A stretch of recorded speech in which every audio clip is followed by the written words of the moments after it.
الحمد لله نحمده ونستعينه ونستغفره ونعوذ بالله من شرور أنفسنا ومن سيئات أعمالنا من يهده الله فلا مضل له ومن يضلل فلا هادي له أشهد أن لا إله إلا الله وحده لا شريك له وأشهد أن محمدا عبده ورسوله قال الله تعالى في كتابه العظيم يا أيها الذين آمنوا اتقوا الله حق تقاته ولا تموتن إلا وأنتم مسلمون يا أيها الناس اتقوا ربكم الذي خلقكم من نفس واحدة وخلق منها زوجها وبث منهما رجالا كثيرا ونساء واتقوا الله الذي تساءلون به والأرحام إن الله كان عليكم رقيبا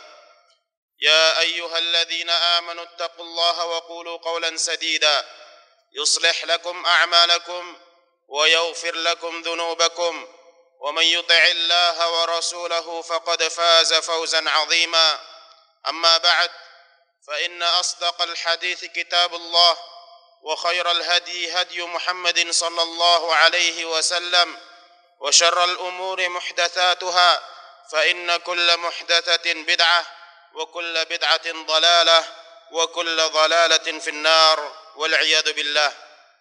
معشر الأحبة rahimani wa rahimakumullah jami'a. Kita bersyukur kepada Allah Subhanahu wa taala atas segala kenikmatan yang telah Allah limpahkan kepada kita. Dari nikmat Islam, nikmat iman, nikmat kesehatan, lalu nikmat diberikannya kita kesempatan untuk menuntut ilmu syar'i di atas manhaj para salafus salih. Maka ketahuilah ayyuhal ikhwah al-ahibbah rahimani wa rahimakumullah jami'a, bahwa di sana ada adab-adab yang harus diketahui oleh setiap talibul ilmi, yang harus diketahui oleh setiap orang yang diberikan oleh Allah Subhanahu wa taala kesempatan dalam menuntut ilmu, agar kita bisa menghiasi diri kita dengan adab-adab tersebut, yang mana hal tersebut bisa membantu kita, membantu seorang talibul ilmi dalam memahami ilmu yang dia timba dan akan menambahkan keberkahan pada ilmu yang dia dapatkan. Maka kita melihat para salafus salih, para ulama kita, betapa mereka perhatian terhadap adab ini, betapa mereka perhatian terhadap hal ini, adab-adab sebelum menuntut ilmu. Mereka banyak menasihati murid-murid mereka untuk mempelajari adab sebelum menggeluti sebuah bidang ilmu tertentu. Imam Malik rahimahullahu taala beliau mengatakan, ta'allamil adab qabla an tata'allamil ilm. Belajar adab dulu sebelum engkau belajar tentang ilmu tertentu.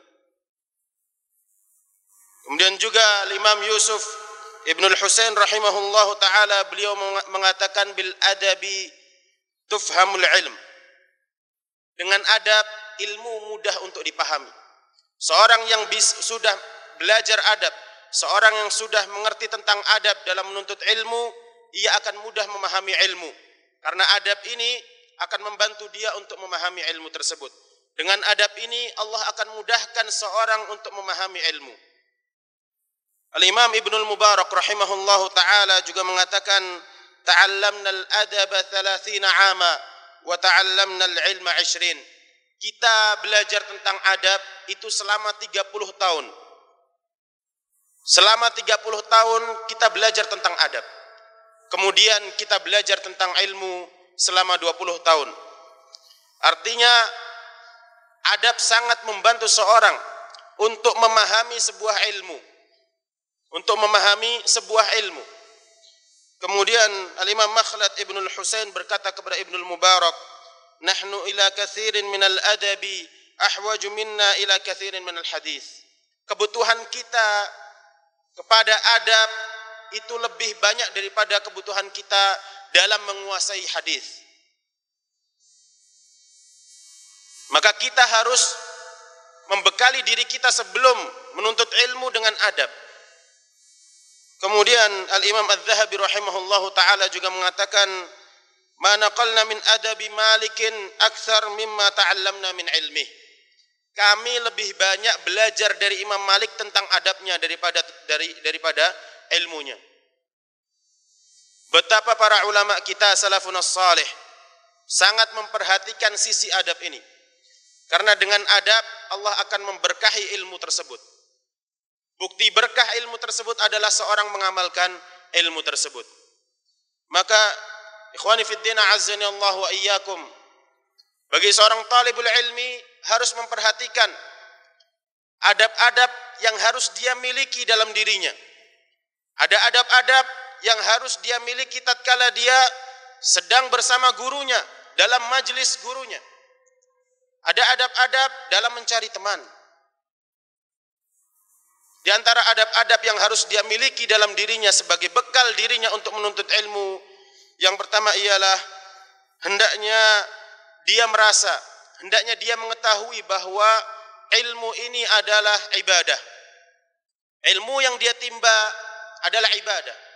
Maka tatkala dia menuntut ilmu, dia berada di jalan ilmu, dia sedang menimba atau sedang beribadah. Dan syarat diterimanya ibadah itu adalah ikhlas dan mutaba'ah. Ikhlas karena Allah Subhanahu wa taala saja. Allah taala berfirman, "Wa ma umiru illa liya'budullaha mukhlishina lahud-din hunafa." Tidaklah mereka diperintahkan kecuali hanya untuk beribadah kepada Allah semata karena menjalankan agama. Nabi sallallahu alaihi wasallam juga bersabda, "Innamal a'malu binniyat." Amalan itu tergantung pada niatnya. Maka apabila seorang talibul ilmi meniatkan dalam menuntut ilmunya tersebut hal-hal yang bukan ditujukan kepada Allah Subhanahu wa taala, dia tidak akan mendapatkan pahala talabul ilmi tersebut. Tidak akan mendapatkan keberkahan dalam ilmunya. Sulit untuk memahami ilmu yang dia timba. Oleh karenanya, kita harus mengikhlaskan niat kita dulu. Apabila kita mendapati kesulitan dalam sebuah pelajaran, kita ikhlaskan niat kita hanya untuk Allah Subhanahu wa taala.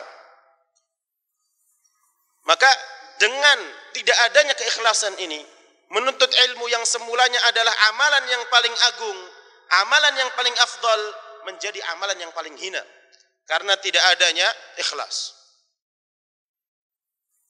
Maka kita harus ikhlas dalam menuntut ilmu kita. Kemudian yang kedua adalah mutaba'ah, mengikuti jejak Rasulullah sallallahu alaihi wasallam dalam berakhlak, dalam berakidah, dalam bermuamalah. Karena ittiba' ini adalah bukti nyata daripada kita mencintai Allah Subhanahu wa taala dan Rasulnya. Kalau kita mencintai Allah Subhanahu wa taala dan Rasulnya, kita akan ittiba' pada apa yang diajarkan oleh Rasulullah sallallahu alaihi wasallam, dengan pemahaman tentunya pemahaman Al-Qurun Al-Mufaddalah, para sahabat, tabi'in dan atba'ut tabi'in. Kemudian di antara adab yang lainnya yang harus dia miliki adalah hendaknya dia selalu merasa takut kepada Allah Subhanahu wa taala. Seorang talibul ilmi harus ada rasa takut kepada Allah Subhanahu wa taala di dalam hatinya. Baik ketika dia sedang sendiri di kamar sendirian, kemudian di tempat yang sepi tidak ada manusia, ataupun ketika dia sedang dalam keramaian. Allah Subhanahu wa taala berfirman, "Innama yakhsyallaha min ibadihil ulama." Hanya hamba-hambanya yang berilmu sajalah yang takut kepada Allah Subhanahu wa taala. Maka sebaik-baik manusia adalah dia yang takut kepada Allah Subhanahu wa taala. Dan tidak ada orang yang takut kepada Allah Subhanahu wa taala kecuali orang-orang yang berilmu. Dan seorang yang berilmu tidak dikatakan sebagai alim kecuali apabila dia mengamalkan ilmunya tersebut. Dan tentu dia tidak akan mengamalkan ilmunya tersebut kecuali apabila dia memiliki rasa takut kepada Allah Subhanahu wa taala di dalam hatinya. Karena pondasi ibadah, rukun ibadah itu adalah cinta, takut dan harap. Seorang yang mencintai Allah Subhanahu wa taala dan Rasulnya, dia akan berusaha untuk mentaati apa yang diperintahkan oleh Allah Subhanahu wa taala dan Rasulnya, dan apa yang dilarang oleh Allah Subhanahu wa taala dan Rasulnya. Sebagaimana dikatakan al-muhibbu liman yuhibbuhu muti'u. Seorang akan mentaati orang yang dicintainya. Orang yang mencintai Allah Subhanahu wa taala dan Rasulnya, dia akan berusaha untuk mentaati Allah Subhanahu wa taala dan Rasulnya, untuk menjauhi larangan-larangan Allah Subhanahu wa taala dan Rasulnya sallallahu alaihi wasallam. Kemudian dia takut apabila dia tidak melakukan ketaatan dan melanggar perintah Allah Subhanahu wa taala dan Rasulnya, Allah akan murka. Kemudian dia berharap ketika dia mengamalkan, dia menuntut ilmu di jalan Allah, Allah akan mengabulkan, Allah akan menerima amalannya tersebut. Maka jalan yang sedang kita tempuh sekarang ini bukanlah jalan biasa. Jalan yang kita tempuh adalah jalan menuju surga. Man salaka tariqan, Nabi sallallahu alaihi wasallam bersabda, man salaka tariqan yaltamisu fihi ilman sahalallahu lahu bihi tariqan ilal jannah. Orang siapa yang menempuh sebuah jalan yang dia menimba ilmu di dalamnya, Allah akan mudahkan bagi dia jalan menuju surga. Kita harus ikhlas, kita harus ittiba', kita harus hadirkan rasa takut kita kepada Allah Subhanahu wa taala. Kemudian hendaknya seorang talibul ilmi menghiasi dirinya dengan sifat dan sikap rendah hati, tidak sombong, serta qanaah dan zuhud dalam ilmu dia. Para ulama begitu perhatiannya dengan sikap rendah hati dan begitu takutnya dengan sifat sombong ini. Sampai-sampai salah seorang salaf yang bernama Amr bin Aswad rahimahullahu taala, apabila beliau berjalan ke masjid, beliau menggenggam tangan kanan beliau, menggenggam tangan kirinya. Ketika ditanya kenapa, beliau menjawab, ditakutkan bila aku tidak menggenggam tangan kiriku, aku akan berjalan layaknya orang sombong. Begitu perhatiannya para salafus saleh dengan sifat sombong ini. Mereka berusaha menutup jalan untuk menuju kesombongan. Hendaknya seorang talibul ilmi harus memiliki sifat tenang dan tunduk di hadapan ilmu. Tunduk di hadapan ilmu, karena ilmu itu sangatlah agung. Kemudian tidak gerusa-gerusu. Apabila menemui sebuah masalah, hendaknya dia tatsabbut dulu. Hendaknya dia tabayyun dulu, pelajari, pahami betul-betul masalah tersebut. Tidak banyak berbicara. Man katsura kalamuhu katsura khata'u. Orang yang banyak bicara, banyak salahnya. Maka seorang talibul ilmi tidak banyak bicara. Pahami betul masalah, bicara seperlunya saja. Terlebih apabila berada di hadapan syekhnya, gurunya. Tidak tatawul, tidak membangga-banggakan kebaikan kita di hadapan guru kita. Itu adalah bentuk kesombongan. Itu adalah di antara bentuk kesombongan. Kemudian istingkaf. Apa istingkaf? Kita menolak kebenaran dari orang yang derajatnya lebih rendah dari kita. Ada adik kelas kita datang kasih nasihat, kita tolak nasihatnya.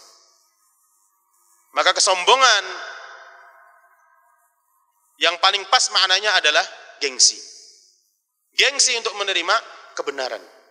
Dengan rasa gengsi ini, seorang akan mudah untuk gengsi untuk dalam menerima kebenaran. Akhirnya dia tolak kebenaran tersebut. Kemudian hendaknya seorang talibul ilmi qanaah. Qanaah merasa cukup dengan apa yang telah Allah Subhanahu wa taala berikan pada dia. Qanaah dalam masalah dunia dan zuhud terhadap hal-hal yang telah diharamkan oleh Allah Subhanahu wa taala.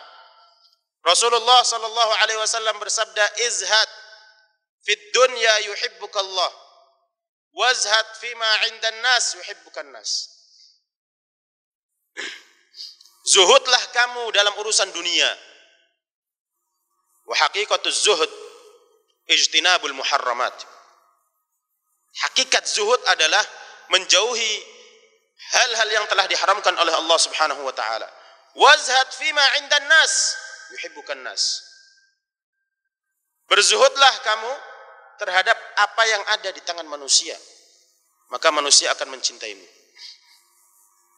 Tidak mengharapkan imbalan dari mereka. Dalam ilmu kita tidak mengharapkan imbalan dari mereka. Kemudian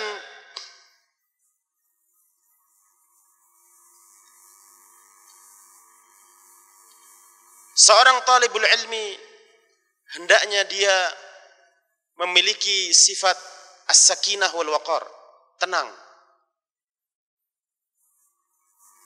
dalam berpakaian, dalam bermuamalah, dan dalam setiap hal. Tidak gerusa-gerusu. Karena itu adalah salah satu sifat talibul ilmi. Aqulu qawli hadha wa astaghfirullahal azim al-jalil li wa lakum wa li sa'iril muslimina min kulli dhanb fastaghfiruhu innahu huwal ghafurur rahim.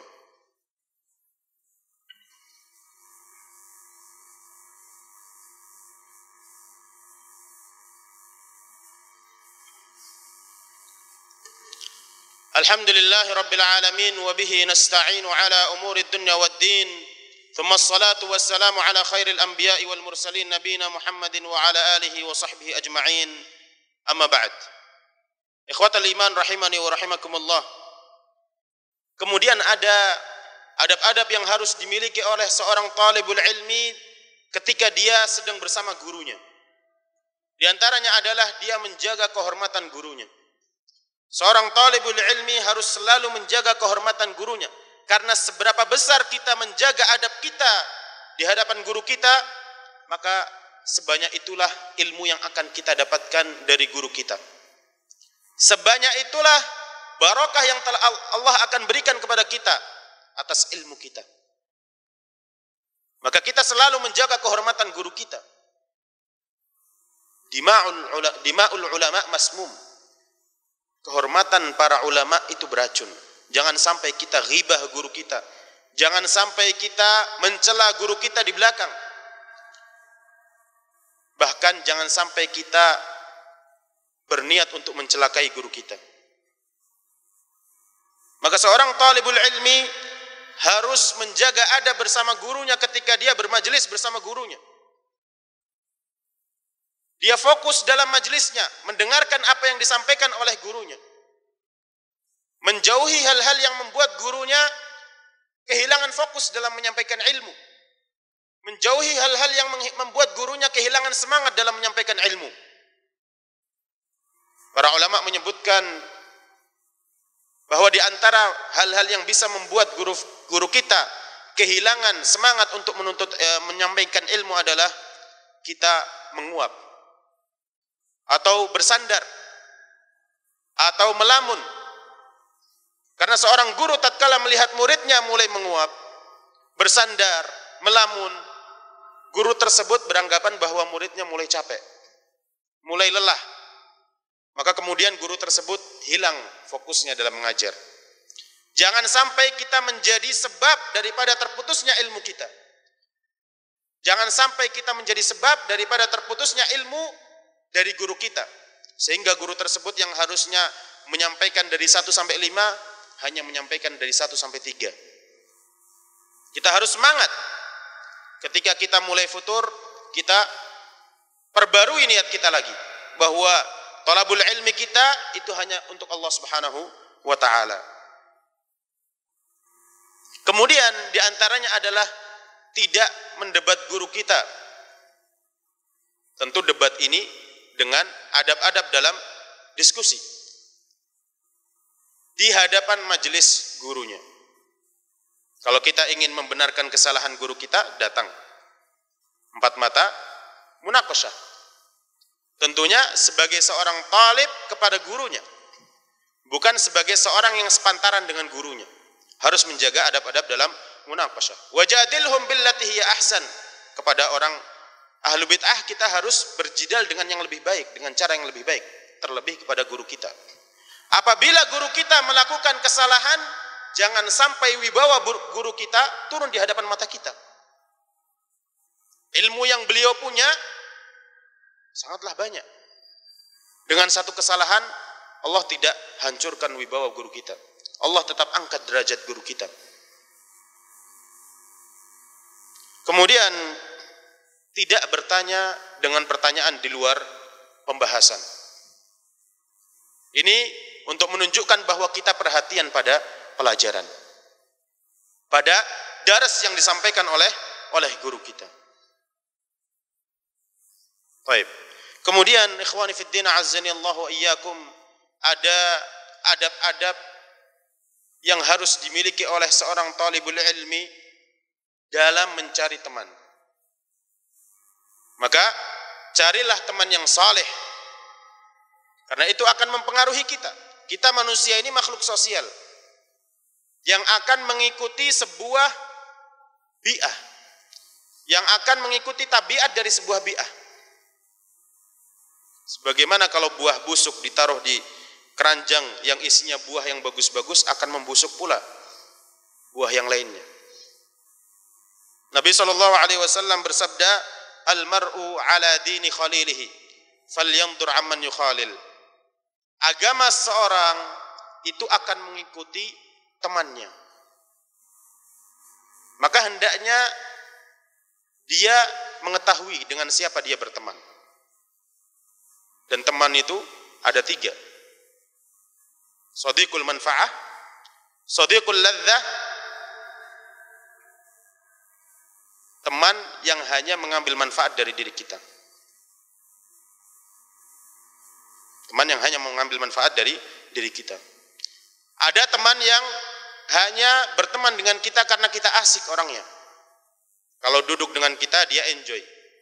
Nanti kalau kita udah nggak punya waktu, dia nggak mau lagi berteman dengan kita. Dan macam yang terakhir adalah teman yang selalu membawa kita kepada jalan kebenaran. Bila kita futur, dia ingatkan. Bila kita terkena masalah, dia bantu. Ini adalah teman yang sebenarnya. Oleh karena itu, sebagai seorang talibul ilmi, kita harus pintar-pintar dalam memilih teman. Demi menjaga akhirat kita. Agar kita tidak terjerumus ke dalam hal-hal yang bisa membuat kita gagal dalam kita menuntut ilmu. Tidak buang-buang waktu, tidak buang-buang harta orang tua. Maka kita harus pilih teman dengan selektif, tidak asal. Ada teman yang asik karena kita takut kepada teman yang bosi misalnya, maka kemudian kita berteman dengannya. Waktu kita habis untuk foya-foya, untuk tawa dan terbahak-bahak dan lain sebagainya. Hal-hal yang sia-sia. Wallahu ta'ala a'lam bissawab. Semoga Allah subhanahu wa ta'ala berikan kita kemudahan dalam menuntut ilmu, dan semoga Allah berikan kita keberkahan dalam ilmu yang telah kita dapatkan. Innallaha malaikatahu yusalluna 'alan nabi ya ayyuhalladzina amanu sallu 'alaihi wa sallimu taslima. Allahumma salli 'ala Muhammad wa 'ala ali Muhammad kama sallaita 'ala Ibrahim wa 'ala ali Ibrahim innaka Hamidum Majid. Allahumma barik 'ala Muhammad wa 'ala ali Muhammad كما باركت على إبراهيم وعلى آل إبراهيم إنك حميد مجيد. وارض اللهم عن الخلفاء الراشدين الأئمة المهديين أبي بكر وعمر وعثمان وعلي وعنا معهم بمنك وكرمك يا أكرم الأكرمين. اللهم أعز الإسلام والمسلمين وأذل الشرك والمشركين ودمر أعداءك أعداء الدين. اللهم احمي حوزة الإسلام والمسلمين يا رب العالمين. اللهم انصر إخواننا المستضعفين في كل مكان. اللهم انصر إخواننا المستضعفين في كل مكان. اللهم انصر إخواننا المستضعفين في كل مكان. اللهم ارفع عنا البلاء والوباء والغلاء وعنا وعن سائر بلاد المسلمين يا رب العالمين. اللهم احفظ المسلمين من شر الكفار وكيد الكفار. اللهم اهزم الكفار يا رب العالمين. اللهم ربنا لا تزغ قلوبنا بعد إذ هديتنا وهب لنا من لدنك رحمة إنك أنت الوهاب. ربنا آتنا في الدنيا حسنة وفي الآخرة حسنة وقنا عذاب النار. وآخر دعوانا أن الحمد لله رب العالمين. ثم أقم الصلاة.